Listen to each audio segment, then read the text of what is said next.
meus amores, vamos fazer mais um consultório juntos. Você que estava agorinha no Anjos da Esperança, vendo as histórias de vidas transformadas, pessoas que são alcançadas por tudo que é feito aqui na Novo Tempo, debaixo da graça de Deus, pela unção do Espírito que vai em busca de pessoas necessitadas, que vai comunicar aos corações que pedem auxílio, dizer a elas que ainda existe um Deus que se importa e uma esperança que se renova, uma oportunidade que se levanta no nome de Deus para mim, para você e para todos os que estão aqui com a gente. O nosso muito obrigada pelo carinho, por fazer parte da grande família Novo Tempo. Você que está chegando agora, seja sempre muito bem-vindo. No programa de hoje, mais uma vez, nós vamos tratar de assuntos que são pertinentes à família. Então, fica com a gente, nós continuaremos aqui traçando maneiras de como vivermos melhor em família. E hoje, um assunto denso, tenso, muito especial, necessário, urgente. Nós vamos falar sobre cuidados necessários com relação ao abuso, à violência sexual. Nós vamos tratar da dignidade sexual, que tem sido sofrimento para muitas crianças, muitos adolescentes. Nós vamos falar muito dos vulneráveis, a violência sexual infanto-juvenil, e a gente quer você aqui junto com a gente. Vamos entender como saber quem é um predador sexual. Quem pode estar na tua família, entre os amigos? Será que é possível enxergar sinais? Como saber abordar a criança, como atender a criança? Vamos aprender juntos? Esse é um assunto por demais necessário e urgente. Hoje mesmo, a polícia bateu em muitas casas, visitou a muitos criminosos, fazendo busca e apreensão em diversos estados brasileiros por conta de um perigo que está dentro de muitas casas e muitas vezes crianças e adolescentes sendo negligenciados, mas principalmente por falta de conhecimento dos pais, dos familiares, das pessoas que precisam, e dos educadores de modo geral, que precisam estar de olho naquilo que pode ser sinal de que uma criança esteja sendo abusada sexualmente. E você pode ficar aqui com a gente, colaborar e perguntar, fique muito à vontade.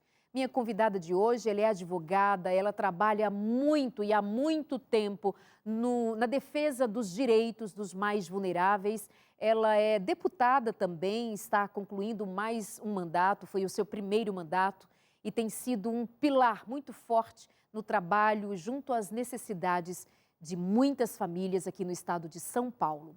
Vem com a gente no programa de hoje, eu conto com a sua interação pelo nosso WhatsApp, o DDD é 12, anota aí, 12 983 98315 0270, 98315 0270. Mande a sua pergunta, faça menção de alguma situação sua e, nesse caso, obviamente, não vamos divulgar o seu nome, fica só entre a gente, mas vem contribuir com o programa de hoje. Apresento para você Damares, doutora Damares, seja bem-vinda, Damares Moura. Muito obrigada, Darleide. Eu acho que é uma oportunidade muito especial, num momento muito urgente e solene, que você traz este tema para o programa. É claro que todos os que nos assistem agora estão acompanhando. Ao nosso redor é recorrente as notícias diárias, não é? E nós estamos falando de abuso sexual infantil, que tem 90% de subnotificação. Ou seja, os números que nós conhecemos são subnotificados. Você imagina se os casos, se nós tivéssemos um retrato real deste mal social que eu considero o mais doloroso, não é? Que vitima pessoas naquilo que lhe é tão sagrado, que é a sua dignidade sexual, não é? Então, como a subnotificação é altíssima, esses números que nós assistimos diariamente não representam, estão longe de representar as realidades que o nosso país vivencia no que diz respeito aos crimes de natureza sexual. Portanto, quero cumprimentá-la por trazer um tema desta relevância, desta seriedade, desta solenidade para este momento, que é abuso sexual, talvez vamos enfatizar aqui o abuso sexual infanto-juvenil, mas há outros indivíduos vulneráveis Claro. nesta relação intrafamiliar que são vítimas deste mesmo mal social. E Damares, o que mais implica em dor é por muitas vezes isso estar dentro de casa. E como é que você desconfia dos próprios familiares? Como é que você lida com aquilo que é de foro tão íntimo, né? E você confia seus filhos a pessoas da sua própria casa, a amigos próximos, mas é justamente nesse ambiente onde maiormente acontecem os casos. Dificulta isso, né? Dificulta a observação e o cuidado. Eu queria trazer aqui, eu acho que falar dos números daqueles que foram notificados, que chegaram ao conhecimento da autoridade policial e que são quase que na sua totalidade crimes praticados dentro da casa da vítima. Então, Não é? Então, nós temos, Darleide, no último ano, são dados do Fórum Brasileiro de Segurança Pública. Talvez seja a fonte hoje mais confiável que mapeia os crimes sexuais no Brasil, violência doméstica e outras dimensões da violência e da intolerância humana, não é? No último ano, nós estamos falando de números de 2021. Nós tivemos 45.057 denúncias de abuso sexual contra crianças e adolescentes no último ano. 45 mil. Né? E eles consideram, nesta contagem, indivíduos de 0 a 17 anos. Nós estamos falando de criança e adolescente. Agora, se nós considerarmos, e são dados do Fórum Brasileiro de Segurança Pública, que 61% destes 45 mil casos, 61% é contra crianças de 0 a 12 anos. 61%. Então, nós temos aí em torno de 35 mil crianças que foram abusadas sexualmente no último ano no Brasil. e maiormente dentro do seu ambiente familiar. E a gente vai falar muito disso hoje, não é? Esta consciência que as pessoas precisam ter de que a maioria das pessoas que praticam este crime são pessoas que estão perto. Não são estranhos em geral. Não são desconhecidos. Esses crimes não são praticados em locais públicos, numa via pública, numa viela, num beco. Nós estamos falando de outro tipo de acometimento desse mal. Dá para saber, Damares, se nesses recortes nós poderíamos pensar em classe social, diferença econômica? Os números se apresentam fazendo alguma distinção? Porque alguém pode pensar, coisa de periferia. Claro que continua sendo crime, mas essa pergunta é só para a gente ter uma ideia de por onde andam os predadores. Tem a ver com ser mais pobre, não ser tão pobre? Então, por isso essa pergunta. Não. Não tem a ver com classe social. O agressor, ele pode estar em qualquer lugar. Ele pode ser de qualquer classe social. Perfeitamente. Ele pode estar, inclusive, em ambientes de convivência daquela criança, porque o predador sexual, Darleide, de criança e adolescente, predador sexual é uma terminologia que alguns especialistas estão utilizando, não é?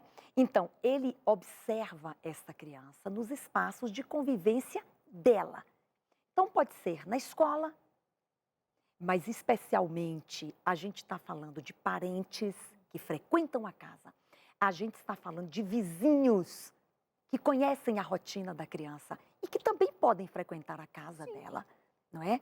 Nós estamos falando dos pais biológicos. Meu Deus. Quantas delas, não é, têm os seus leitos frequentados à noite pelo pai? Eu acompanhei, né, você sabe que eu atendo e acompanho famílias cujos filhos foram vítimas de abuso sexual há muitos anos. Né? E tem um caso clássico, e que eu acompanhei até a final condenação do pai. Ele foi condenado a 20 anos de prisão, era o pai biológico da menina, não é? E, e o crime só foi descoberto exatamente porque a avó assistiu a um programa que narrava, não é? Ou apresentava as características de uma criança que é abusada sexualmente. E ela começou a observar na neta de 9 anos de idade comportamentos que eram compatíveis com aqueles que ela assistiu no programa, não é? E ela começou a observar. E numa visita do pai e da mãe com a criança à casa da avó, não é? No momento em que pai e filha estavam sozinhos, ela se retirou de casa, esperou um pouco e voltou de forma de surpresa. E ela surpreendeu na casa dela o pai biológico com a menina de 9 anos de idade, a sua filha, no leito, um dos leitos da casa, não é? Em posição compatível com uma prática de natureza sexual. E aí, constatada a prática, não é? Ela tomou todas as providências, contou para a mãe. Imagina o drama dessa família. A mãe tentou suicídio quando tomou conhecimento de que a filha era abusada pelo próprio pai biológico.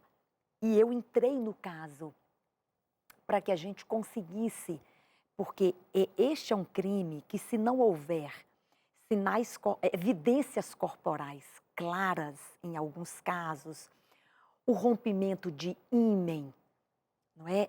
Ou outros sinais claros da prática do crime, há casos que são arquivados por insuficiência ou ausência de provas, não é? Mas o dano em família permanece, porque mesmo que não tenha sido provado diante das leis, enfim, diante de um juiz, é muito possível que os danos entre os parentes, entre a família, permaneçam porque quebrou-se a confiança, não é?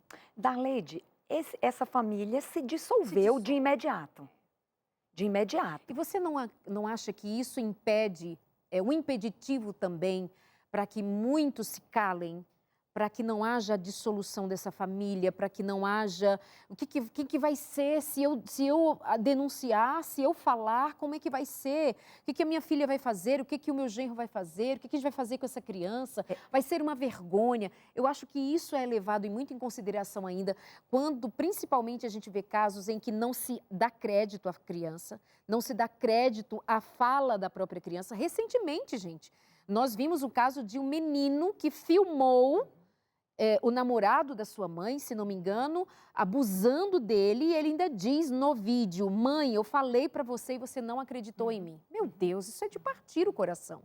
Recentemente, uma menina fez a mesma coisa, parece que foi por acidente, e assim nós vamos tomando ciência de que as próprias crianças, agora com meios tecnológicos mais favoráveis, provando porque em algum momento elas não foram acreditadas. E é muito fácil não acreditar numa criança, porque nós dizemos, criança fantasia, é coisa da cabeça dela, é daí que vem. Então, esses dois aspectos, tanto o aspecto de descredibilizar a criança porque é uma criança, e a outra de é melhor calar, porque isso vai trazer um desastre para a família, um desastre para a igreja, um desastre, uma vergonha social. Não vem daí muito do silêncio? E eu queria, inclusive, destacar que, do ponto de vista penal, a omissão também é crime.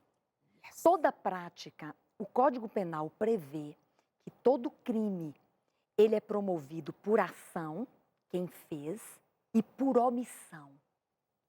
Quem deixou de tomar alguma medida cabível para evitar o resultado, pode responder, inclusive, pode incorrer nas mesmas penas de quem praticou o crime. Não é? Eu acompanhei um caso em que a mãe sabia que o companheiro tinha abusado sexualmente da criança, não é? E ela, para manter este relacionamento, ela não denunciou, mas a criança precisou ser atendida, precisou passar por um atendimento médico hospitalar em consequência do estupro. Meu Deus. não é? E lá os médicos desconfiaram que aquela lesão se tratava de uma violência sexual, né? Então, e ela respondeu, eu acompanhei o processo, ela respondeu pelo mesmo crime de estupro de vulnerável, mesmo que o crime tenha sido praticado pelo seu companheiro. Então é importante dizer que aquele que sabe, que toma conhecimento do crime e se cala e não denuncia, se for apurada esta responsabilidade, a pessoa pode responder criminalmente pela mesma prática de quem consumou o abuso sexual. Então é importante quem toma conhecimento, no caso desse que eu contei, que a avó que soube, ela imediatamente tomou as providências, foi comunicada à autoridade policial, foi instaurado um inquérito, foi investigado, virou uma ação penal. Eu estive na última audiência em que ele foi condenado, não é? E naturalmente que não há nenhuma recomendação para a manutenção dessa unidade familiar, não tem como.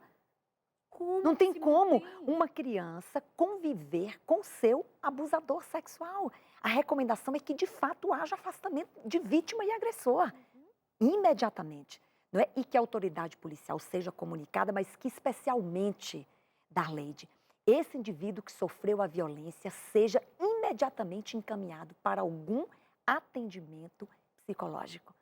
Porque os danos, os efeitos na vida de uma criança que sofre abuso sexual, eles são de difícil ou de impossível reparação. Exatamente. Né? E eles se espraiam para um futuro relacionamento conjugal.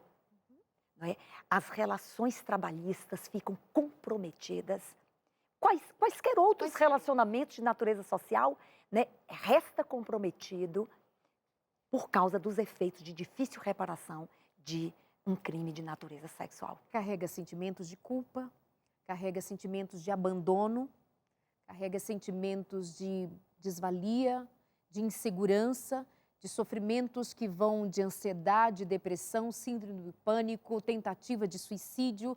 O drama se alastra pela vida. Então, adultos que se furtam de prestar atenção, de prestar socorro, de prestar atendimento, de denunciar, de cuidar de todas as maneiras para evitar que este caso aconteça dentro da sua casa, junto à sua família, são pessoas que são responsáveis por danos de uma vida inteira, e isso não é pouca coisa, uma vida em sofrimento por causa da nossa negligência.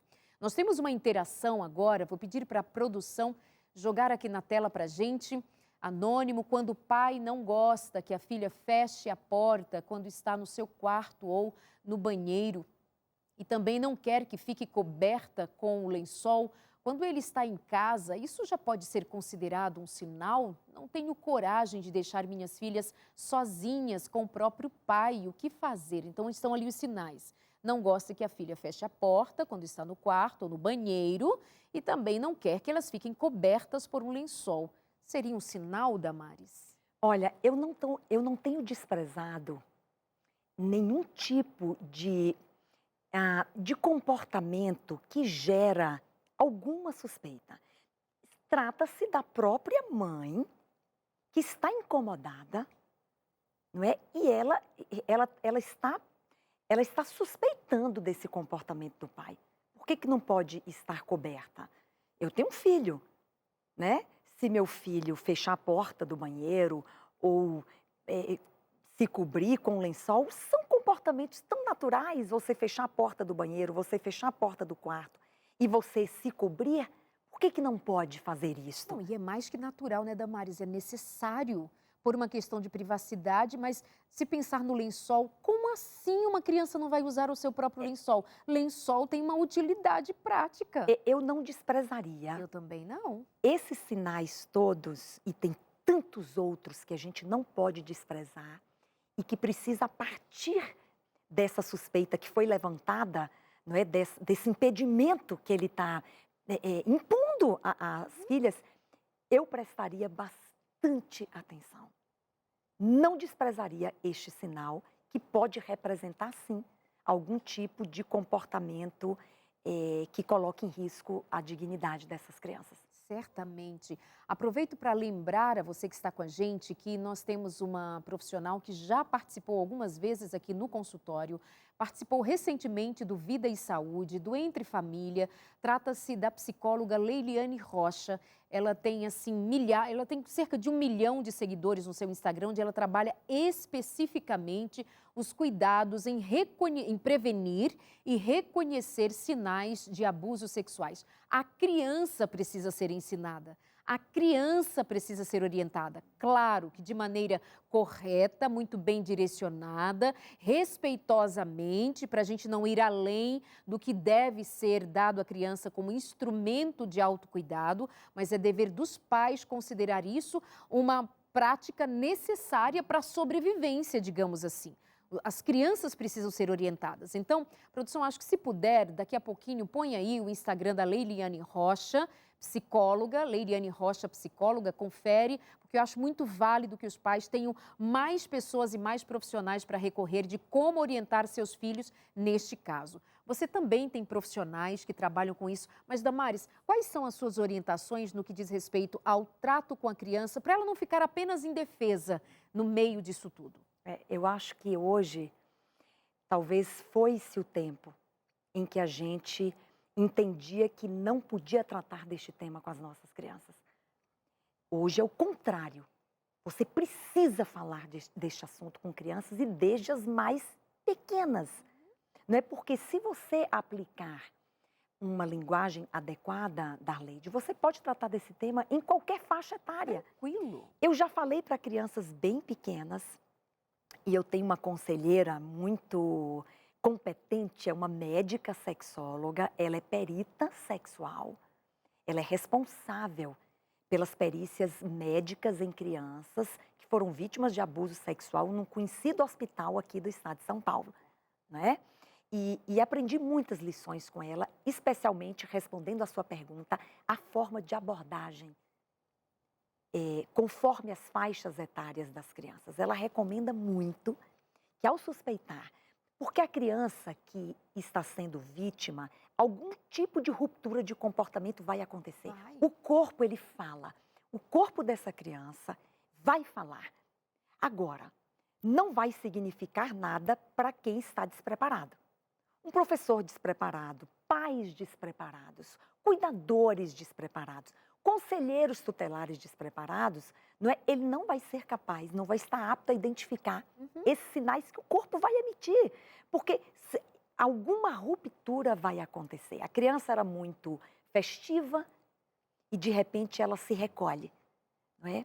Ou então ela retoma comportamentos que são muito infantilizados ou comportamentos sexualmente explícitos. As pequenininhas, desenhos que representam este comportamento sexualmente explícito. Começam a chorar demais, Sim. começam a não mais querer ir para a escola. Algumas voltam a fazer xixi na cama, Isso. não é? Outras passam a sentir medo de estar na companhia de adultos, homens, não é? Então, tem uma série de comportamentos que um cuidador atento e preparado, por isso que esse tema tem que ser tratado de forma permanente, para que as pessoas se preparem para identificar, não é? Agora, como é que você aborda? Eu quero contar brevemente, se você me permite, uma situação que eu vivenciei, não é? Em que a mãe não soube abordar e ela não conseguiu extrair absolutamente nenhuma informação da criança.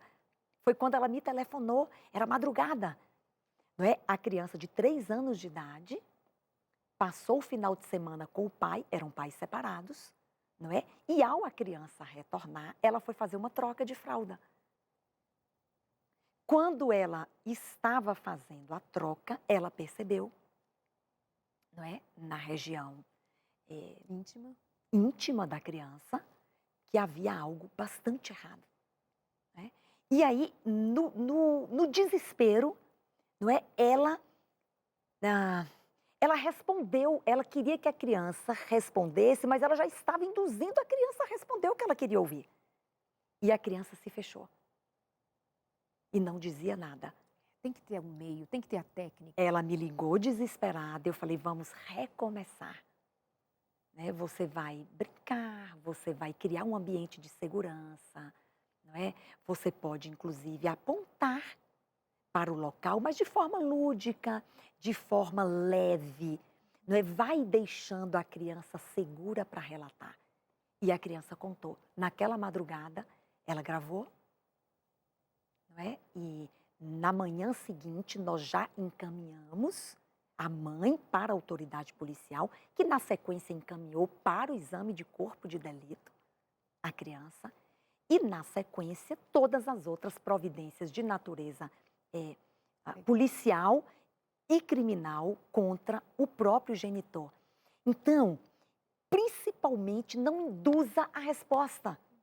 Se você suspeita que a criança é vítima de algum abuso sexual, ao abordá-la, não induza. Você pode até fazer perguntas Mas vai de fazendo forma perguntas natural, não é? Às vezes até de forma lúdica, numa brincadeira, criando desenho, isso, uma criando um história. ambiente seguro para ela contar. E não induzi-la a responder o que você está querendo ouvir, porque de repente ela responde algo que nem aconteceu. Se você pressiona a criança a responder. E me lembro também de chamar atenção para outros profissionais que podem ajudar isso. Os professores, que também podem perceber em sala de aula mudança de comportamento, para fazer parceria ali com a família, escola parceria com a família.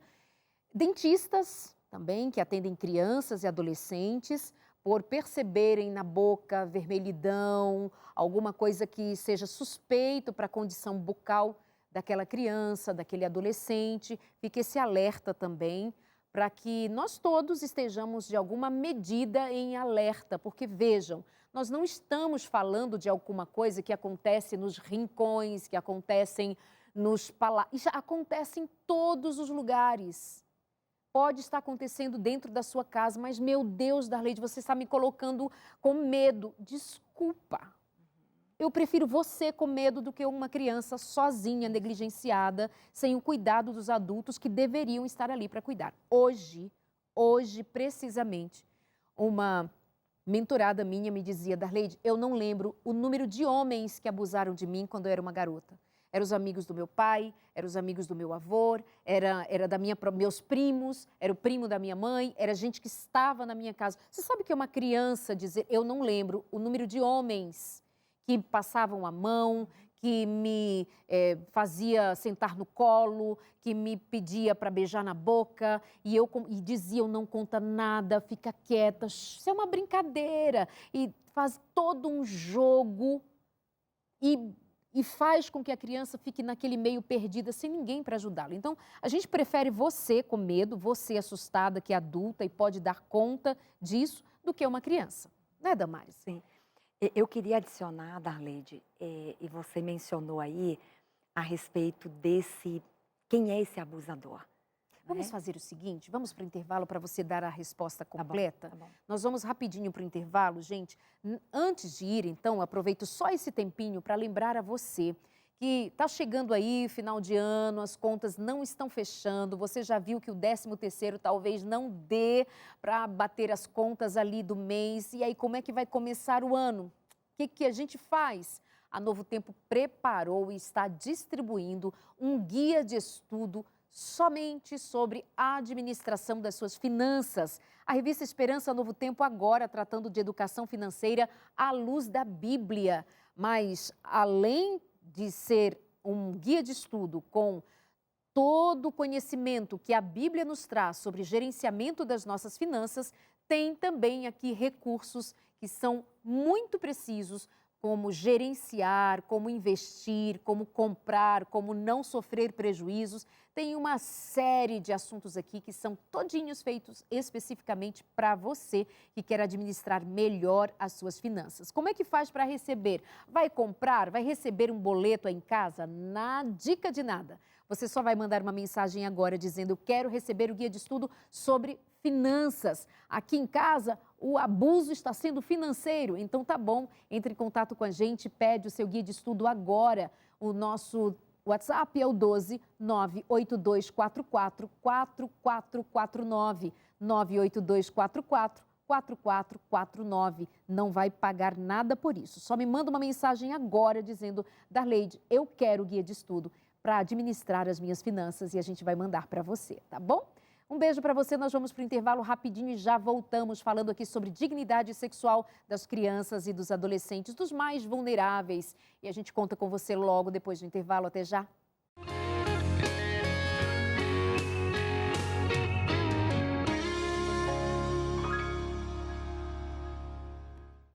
Oi, meus amores, voltando aqui no nosso consultório de família. Quero lembrar para você que neste próximo domingo, dia 11, nós teremos a celebração dos 60 anos do Ministério Arautos do Rei. Não sei se você já se programou para estar ali com a gente nessa festa. Vai começar às 4 da tarde, na instância Árvore da Vida, em São Paulo, mas precisa garantir o seu ingresso. É lá em Sumaré, São Paulo, né? Mas você precisa garantir o seu ingresso.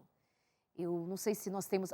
tem ali, ó. Tá ali como você vai entrar em contato. Tem o novotempo.com/arautos. E aí, entrando facinho, é meio que intuitivo, você vai encontrar ali o passo a passo, como adquirir o seu ingresso, novotempo.com/arautos. E aí você garante o seu ingresso, se programa para estar com a gente no domingo, dia 11, a partir das 4 da tarde.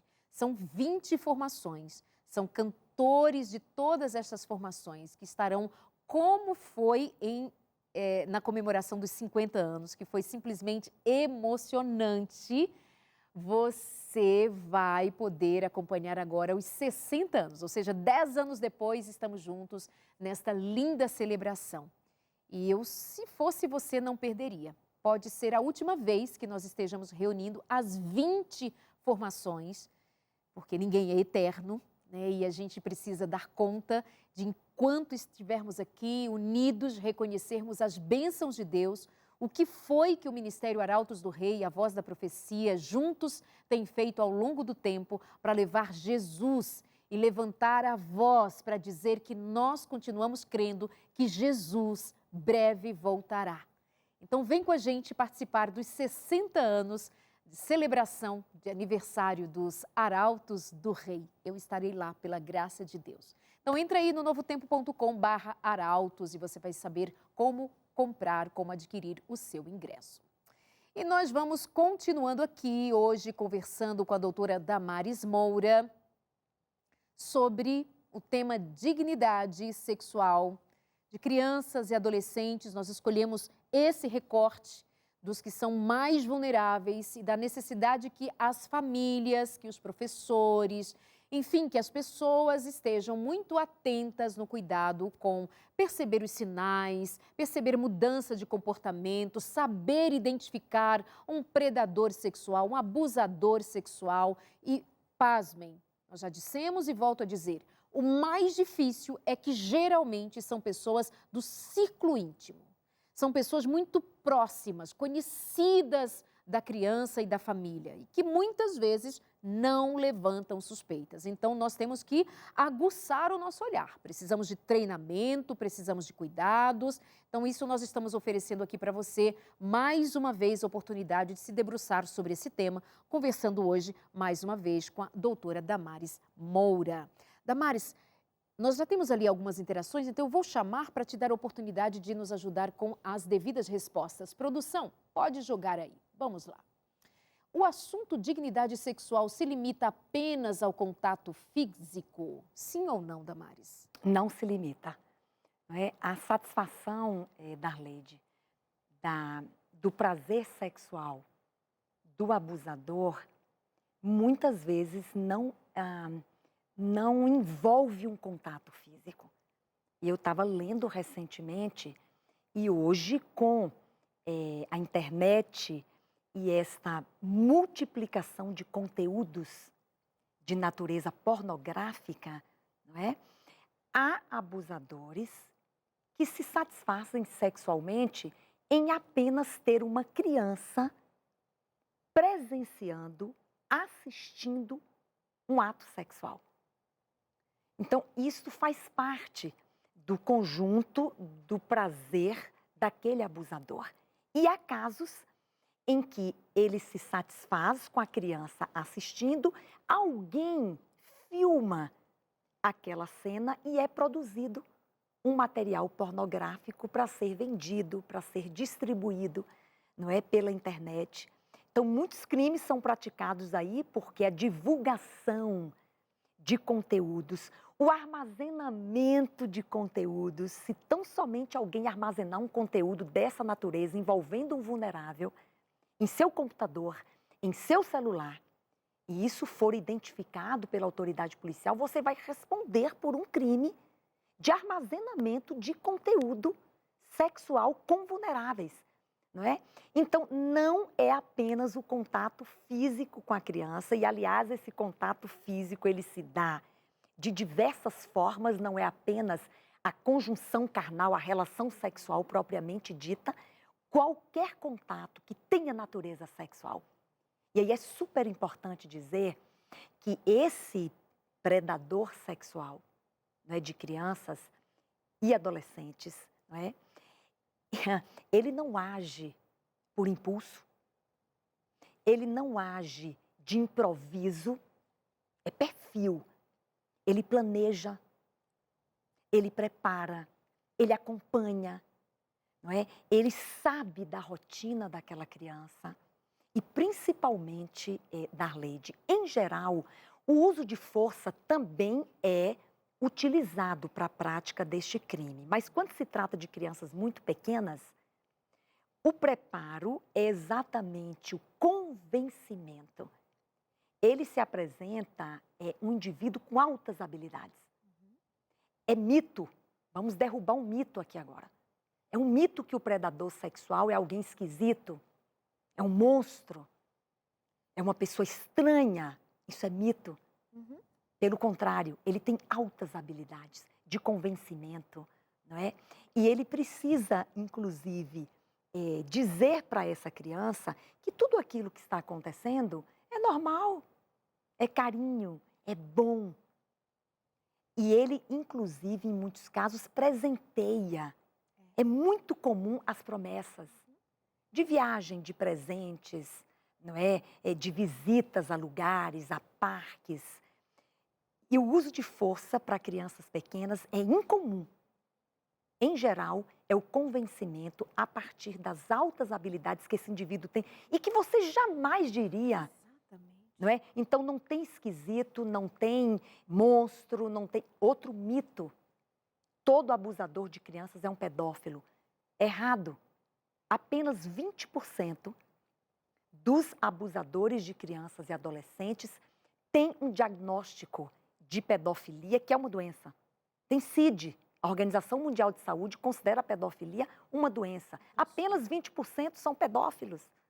Os demais são indivíduos comuns que convivem, não é, nos lugares onde essas crianças estão, que observam a sua rotina e que investem contra elas com altas habilidades de convencimento. Em geral, é isso que é feito. Olha só, ao dizer e ao ser constatado o fato de que a pedofilia é tida no CID-10, que é um conjunto de características que identificam um pedófilo, isso não significa que, coitadinho dele, deixemos assim.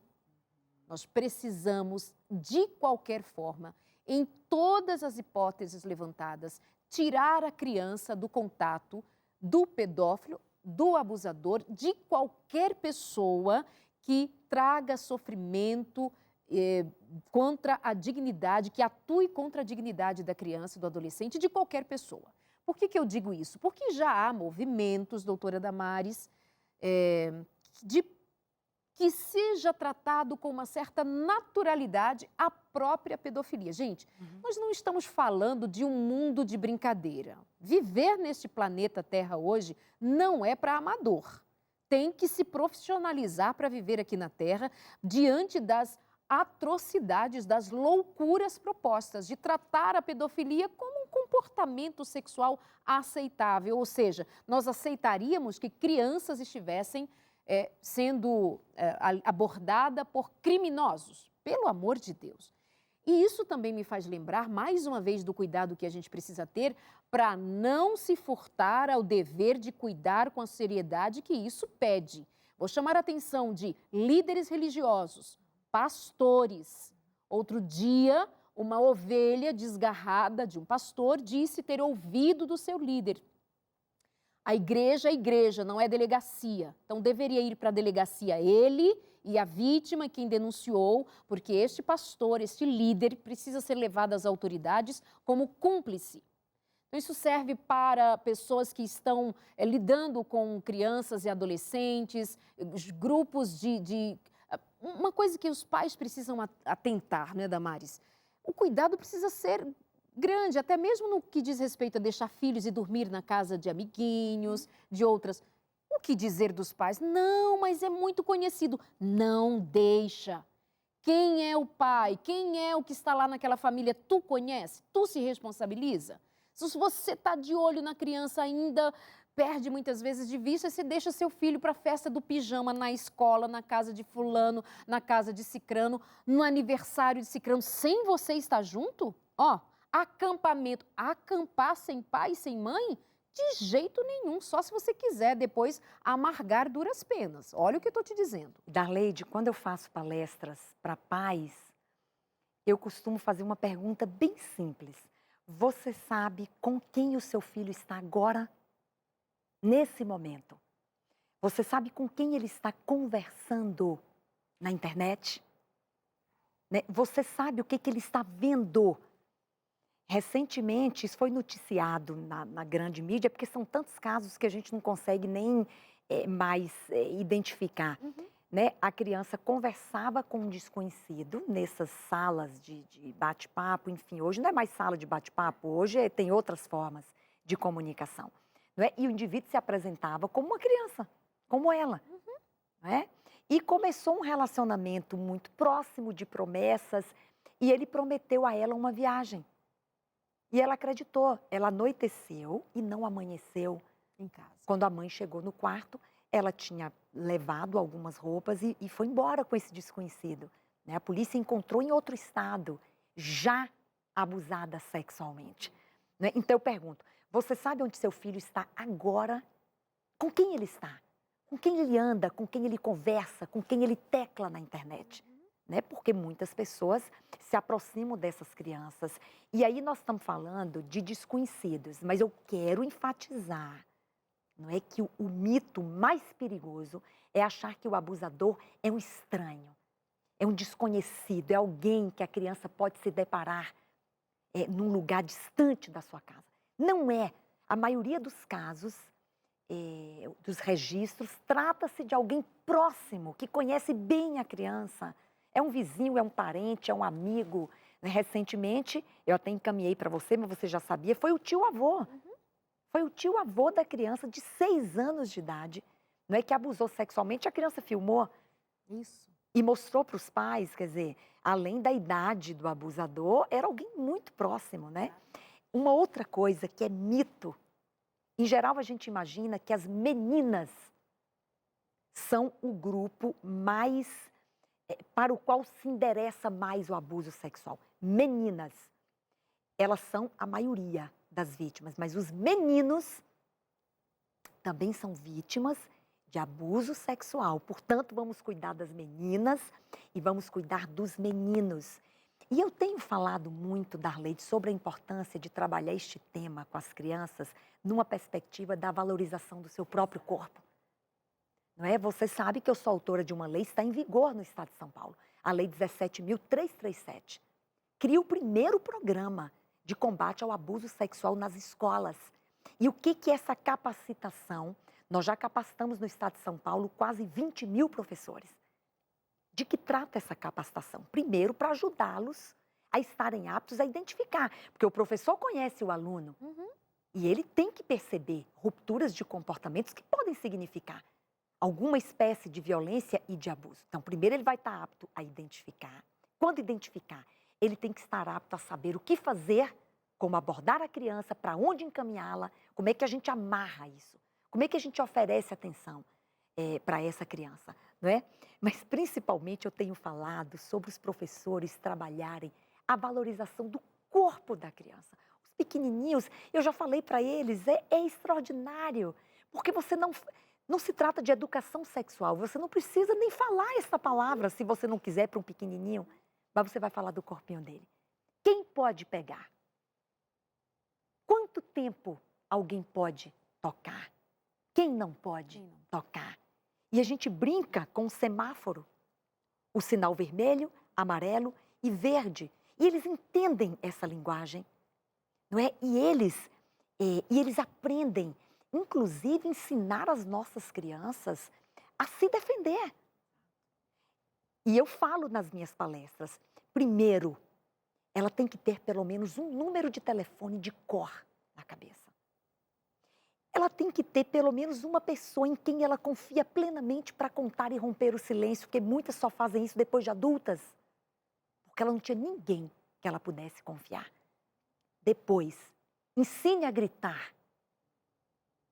Porque, em geral, o abusador, ou ele não usa força, ou dificilmente ele usa uma arma para fazer essa abordagem. Então, ela deve gritar, fugir, correr. Não pode ficar inerte, ela tem que reagir. Bem, se a criança está sozinha em algum lugar, nós temos que prepará-la.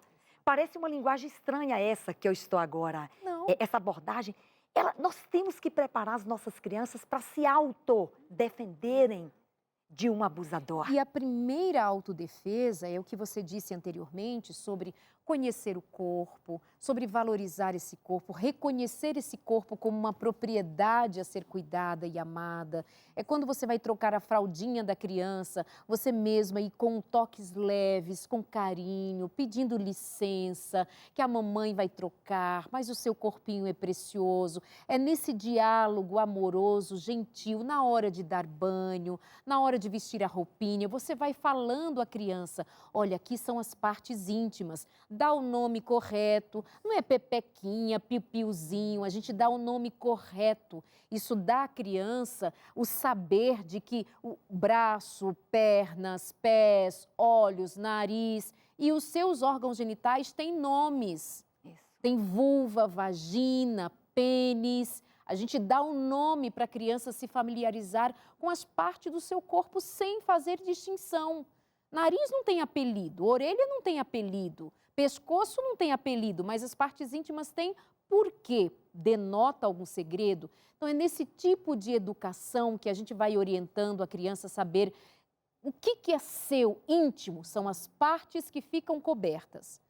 A boca não é uma parte íntima, é privada, mas não é íntima, não fica coberto, mas os órgãos genitais sim. Esse é o tipo de informação que você está... Você não está falando de sexo, né, Damares? Está ensinando a criança quem ela é. E crianças que são melhor educadas no que diz respeito aos aspectos sexuais, elas são muito melhor desenvolvidas, muito mais seguras delas mesmas, elas vão saber se sair de situações difíceis, mas cabe a gente.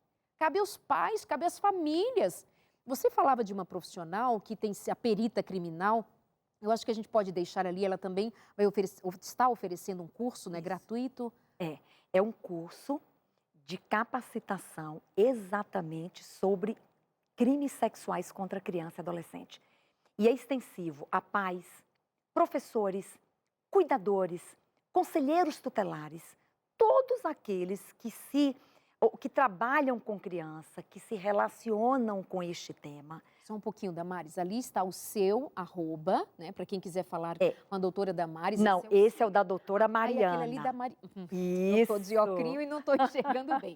Medo que me deu. Então tá ali, doutoramariana.sf, que é a perita criminal que está oferecendo esse suporte para pais, professores, famílias. Dentro desse Instagram, doutoramariana.sf, lá na bio, tem o link para você se inscrever e fazer este curso gratuitamente. Perfeito. Com uma profissional que, para além, não é, do conteúdo técnico, ela tem um conteúdo prático. E vale muito a pena fazer este curso, ele é extensivo a todos. doutoramariana.sf. Perfeito.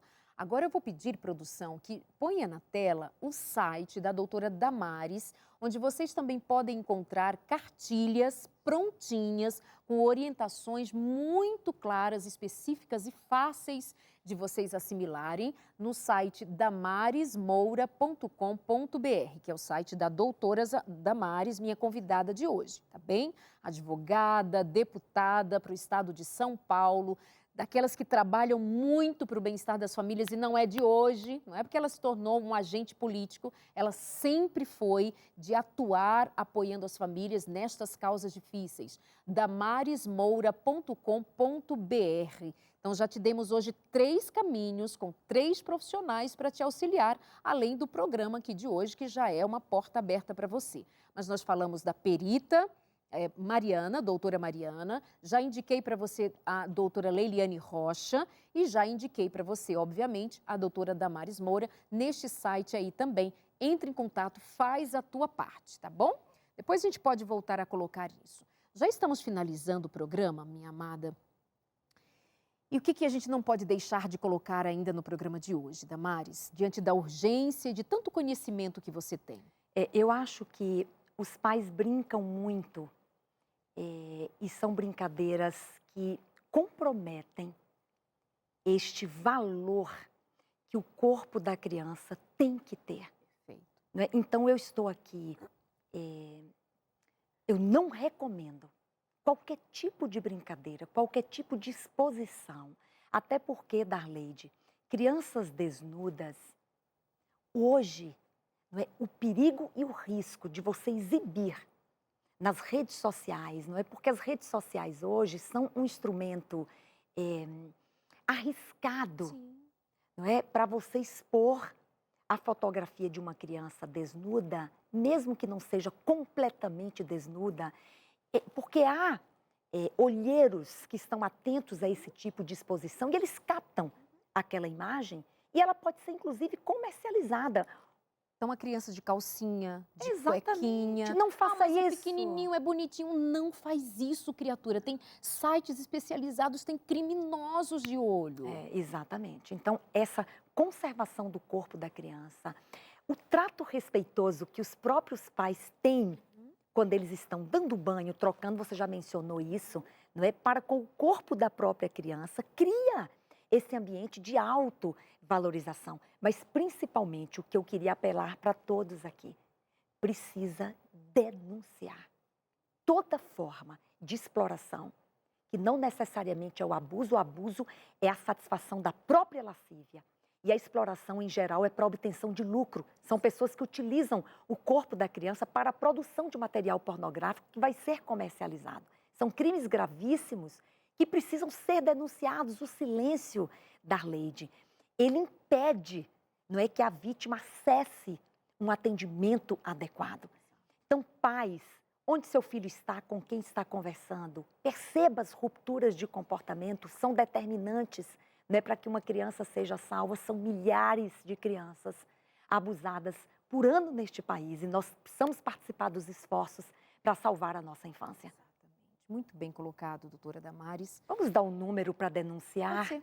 Gente, o Disque 100 é um serviço nacional, gratuito e anônimo. Se você tem conhecimento que uma criança está sendo vítima de abuso sexual, Disque 100. Disque 100. Exatamente. Perfeitamente. Obrigada, minha amiga. Obrigada, querida. É urgente que principalmente os pais tomem ciência do seu papel nisso tudo. Não é de se admitir que pais exponham seus filhos a situações que, inclusive, as sexualizam precocemente. É inadmissível que vimos recentemente um vídeo de uma garotinha que viralizou numa festinha de crianças dançando de maneira muito inadequada para uma criança, causando espanto a muitas pessoas. Como assim, com gestos de mulheres adultas sensuais, que para mulheres adultas ou para homens adultos seria inadequado, horrível? Nós estamos expondo as nossas crianças a músicas, a comportamentos adultizados, imorais. O que nós estamos fazendo com nossas crianças não é de brincadeira. Então fica um convite aos pais a serem mais conscientes. Vou criar o meu filho dentro de uma bolha? Proteja proteja seu filho e não se fala mais nisso ao máximo. Seu filho só veio à vida porque foi protegido durante 9 meses dentro de uma bolha. Então guarda teu filho do mal quanto você puder. Deus vai te pedir conta. Que Deus te ajude, te dê sabedoria. Um grande abraço e até a semana que vem.